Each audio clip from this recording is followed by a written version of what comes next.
ជំរាបសួរមួយដែលជាអតិថិជនទាំងអស់ដែលតែងតែនិយមគាំទ្រជាមួយនឹងបុរាណគោដុតដៃឯកកំពង់ឆ្នាំងហើយជាទូទៅដោយសពមួយដងតែងតែកំងគោពីខាងពេកយើងខ្ញុំដើម្បីទៅចំអិនជូនទៅតាមកម្មវិធីផ្សេងបាទដូចជាកម្មវិធីខួបអាពាហ៍ពិពាហ៍កម្មវិធីខួបកំណើតកម្មវិធីឡើងគេហដ្ឋានឬក៏កម្មវិធីជួបជុំមិត្តភ័ក្តិបងប្អូននានានឹងតែងតែកំងគោដោយថ្ងៃនេះហាក់ដូចជាប្លែកបន្តិចគឺខាងបងប្រុសបងស្រីដែលនៅខ្សាមចិត្តជើងភ្នំក្រាំងដែលមាសយើងហ្នឹងគឺគាត់កំងបាទជ្រូកអាំងវិញម្ដងពីព្រោះថាឃើញគេកំងគោដុតហ្នឹងវាច្រើនម៉ូតច្រើនម៉ាកអញ្ចឹងណាបាទហើយគាត់សាកជ្រូកម្ដងតែជ្រូកហ្នឹងអាំងមានរសជាតិយ៉ាងណាដែរដោយអ្វីដែលអតិថិជនបានឃើញពុកម៉ែបងប្អូនបានឃើញអញ្ចឹងគឺថាមិនចាញ់គោប្រមាណទេកាលណាចំអិនស្បែកឲ្យឡើងផូររលោងបែបនេះហើយបើនិយាយអំពីរសជាតិវិញធានាថាឆ្ងាញ់បាទឆ្ងាញ់មែនទែនហើយចំពោះការចំអិនជ្រូកនេះគឺទម្ងន់50គីឡូបងប្អូនអរគ្នាហើយត្រឹមភ្ញៀវកិត្តិយសចំនួន40នាក់ឬក៏50នាក់អីនេះជ្រូកប៉ុណ្ណឹងគឺល្មមតែម្ដងដែលយើងមានទឹកត្រីភ្ជាប់ជាមួយនឹងទឹកប្រហុកហើយនៅក្នុងនោះដែរគឺមានការបាទ free បាញ់ហយចំនួន10គីឡូរួមជាមួយនឹងបាទទឹកត្រីផងដែរសម្រាប់ពិសាហើយនេះគឺជាសកម្មភាពដូចជាការអាំងជូនបងប្រុសបាទនៅឯខ្សាមសម្រាប់កម្មវិធីទទួលបងប្អូនដែលអញ្ជើញមកពីប្រទេសកូរ៉េយើងមើលតែស្បែកបងប្អូនអរគ្នាបាទស្រួយស្រិបឆ្ងាញ់តែម្ដងហើយធានាថាមិនខកបំណងនោះទេកម្មវិធីត្រឹមតែ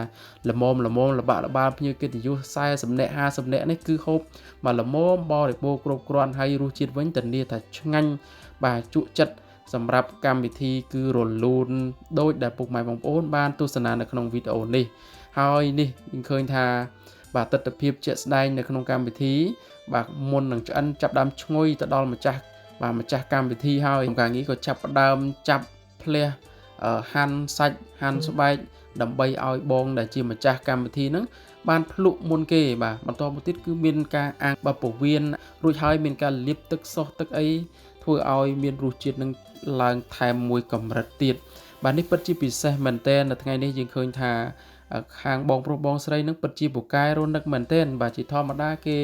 កំងខាងគោដុតគោអីអញ្ចឹងទៅប៉ុន្តែគាត់កំងជ្រូកបាទកំងជ្រូកវិញម្ដង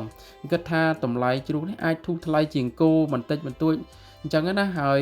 ការហូបចុកអីក៏បរិបូរគ្រប់គ្រាន់សម្រាប់ភ្ញៀវកិត្តិយសទាំងអស់រួមជាមួយនឹងបងប្អូននៅក្នុងកម្មវិធីនេះផ្ទាល់គឺធានាថាបរិបូរហូរហៀតែម្ដងហើយនេះគឺជាបាទពវៀនដែលយើងបានហាន់រួចរាល់ផ្ទាប់ជាមួយនឹងបន្លែទឹកប្រហុកហើយមាន Gainsberg តិច